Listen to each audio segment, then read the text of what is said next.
Obreiros Evangélicos, capítulo 79. Exatidão. Solene responsabilidade repousa sobre os ministros de Cristo quanto a fazerem sua obra com exatidão. Cumpre-lhes guiar os jovens discípulos sábia e judiciosamente, passo a passo, para frente e para cima, até que lhes hajam sido apresentados todos os pontos essenciais.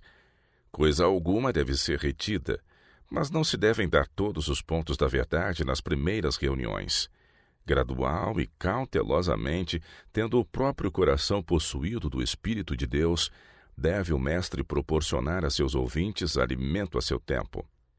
Os ministros não devem sentir que sua obra está completa, enquanto os que aceitaram a teoria da verdade não compreenderem realmente a influência de seu poder santificador e se acharem deveras convertidos. Quando a palavra de Deus, como uma aguda espada de dois gumes, penetra o coração e desperta a consciência, muitos pensam que isto é bastante. O trabalho, porém, apenas começou. Fizeram-se boas impressões, mas a menos que elas sejam aprofundadas mediante esforços cuidadosos, corroborados pela oração, Satanás as anulará. Não fiquem os obreiros satisfeitos com o que foi conseguido. O arado da verdade deve sulcar mais fundo, o que certamente acontecerá se forem feitos esforços completos para dirigir os pensamentos e estabelecer as convicções dos que estão estudando a verdade. Muitas vezes o trabalho é deixado incompleto e em muitos desses casos não produz resultado. Por vezes, depois de um grupo de pessoas haver aceitado a verdade, o ministro pensa que deve seguir imediatamente para novo campo, e às vezes, sem a devida investigação, recebe autorização para partir. Isso é um erro. Deve terminar o trabalho começado, pois, deixando-o incompleto, faz-se mais mal do que bem. Campo algum é tão pouco prometedor como aquele que foi cultivado o suficiente para dar ao joio um mais luxuriante desenvolvimento. Por esse método, muitas almas têm sido abandonadas a serem esbofeteadas por Satanás e a oposição de membros de outras igrejas que rejeitaram a verdade, e muitos são impelidos até a um ponto onde nunca mais poderão ser alcançados.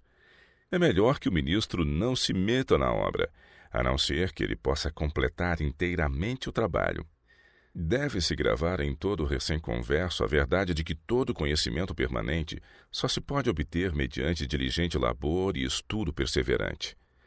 Em regra, os que se convertem à verdade que pregamos não foram anteriormente diligentes estudantes das Escrituras, pois nas igrejas populares há pouco estudo real da palavra de Deus.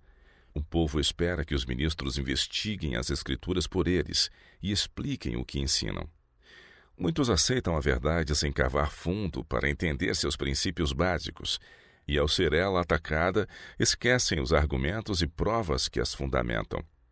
Foram levados a crer na verdade, mas não foram instruídos plenamente quanto ao que ela seja, ou guiados ponto por ponto no conhecimento de Cristo.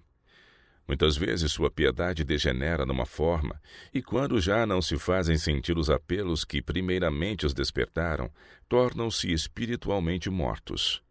A menos que aqueles que recebem a verdade sejam inteiramente convertidos, a não ser que haja uma mudança radical na vida e no caráter, a não ser que a alma se ache firmada na rocha eterna, eles não subsistirão à prova. Depois que o ministro parte e desaparece a novidade, a verdade perde o poder de sedução e eles não exercem uma influência mais santificadora do que anteriormente. A obra de Deus não deve ser mal feita ou realizada relaxadamente. Quando o ministro entra num campo, deve trabalhá-lo completamente. Ele não deve ficar satisfeito com seu êxito enquanto não puder, mediante diligente labor e a bênção do céu, apresentar ao Senhor conversos que possuam um genuíno sentimento de sua responsabilidade e que farão a obra que lhes é designada. Se ele instruiu devidamente os que se acham sob seu cuidado, ao partir para outros campos de trabalho, a obra não se desfará. Estará tão firmemente estabelecida que ficará segura. O ministro não é sancionado em limitar sua obra ao púlpito, deixando os ouvintes sem seu auxílio pessoal. Ele deve procurar entender a natureza das dificuldades que há no espírito das pessoas, Deve conversar e orar com os que se acham interessados, dando-lhe sábia instrução, a fim de que possa apresentar todo o homem perfeito em Jesus Cristo. Colossenses 1, 28. Seu ensino da Bíblia deve possuir uma positividade e força que levem convicção à consciência. O povo conhece tão pouco da Bíblia que se devem dar lições práticas definidas quanto à natureza do pecado e ao seu remédio. O obreiro nunca deve deixar parte do trabalho por fazer, porque esta não lhe agrade, pensando que o ministro que vier depois a fará por ele. Quando assim acontece, se vem um segundo ministro e apresenta as exigências de Deus quanto a seu tempo, alguns voltam atrás dizendo: o ministro que nos trouxe a verdade não mencionou essas coisas, e se escandalizam com a palavra.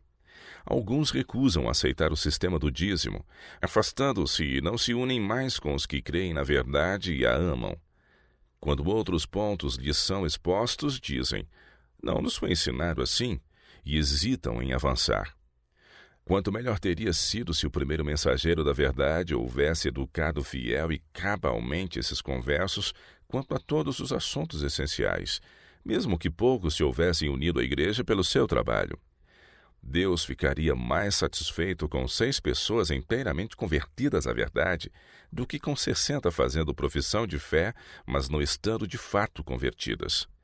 É parte da obra do ministro ensinar os que aceitam a verdade mediante seus esforços a trazerem os dízimos ao tesouro como testemunho de que reconhecem sua dependência de Deus. Os recém-conversos devem ser plenamente esclarecidos com relação ao seu dever de devolver ao Senhor o que lhe pertence. O mandamento de pagar o dízimo é tão claro que não há sombra de desculpa para desatendê-lo. Aquele que negligencia dar instruções a esse respeito deixa por fazer uma parte importantíssima de sua obra. Os ministros devem procurar também impressionar o povo com respeito à importância de tomarem outras responsabilidades em relação à obra de Deus. Ninguém é isento da obra de liberalidade. Deve-se ensinar ao povo que cada departamento da causa de Deus lhes deve merecer o apoio e atrair o interesse. O grande campo missionário acha-se aberto diante de nós. E esse assunto deve ser agitado uma e outra vez. Deve-se fazer o povo compreender que não serão os ouvintes, mas os obradores da palavra, os que hão de alcançar a vida eterna. E é mister que se lhes ensine também que os que se tornam participantes da graça de Cristo não somente devam partilhar seus recursos para o avançamento da verdade, mas cumpre-lhes entregar-se também sem reservas a Deus. Alguns ministros são facilmente distraídos de sua obra. Ficam desanimados ou são afastados pelos laços de família e deixam um interesse crescente extinguir-se por falta de atenção. Mal se pode calcular o prejuízo sofrido pela causa por essa forma. Quando se realiza uma série de reuniões para proclamar a verdade, o ministro encarregado das mesmas deve sentir-se responsável quanto a levar esse trabalho fielmente avante. Se seus esforços parecem não dar resultado, ele deve, com oração fervorosa, descobrir se esses esforços são o que deviam ser.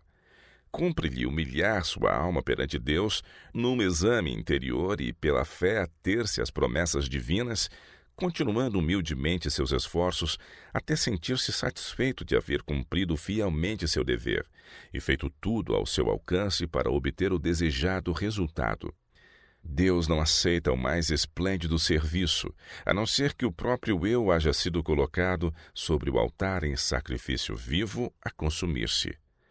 A raiz deve ser santa, do contrário não pode haver fruto são, saudável, o qual somente pode ser aceito por Deus. Enquanto as ambições humanas, os mundanos projetos e os mais altos planos e desígnio dos homens hão de perecer como a erva, os entendidos resplandecerão como o resplendor do firmamento, e os que a muitos ensinam a justiça refulgirão como as estrelas sempre e eternamente. Daniel 12, 3.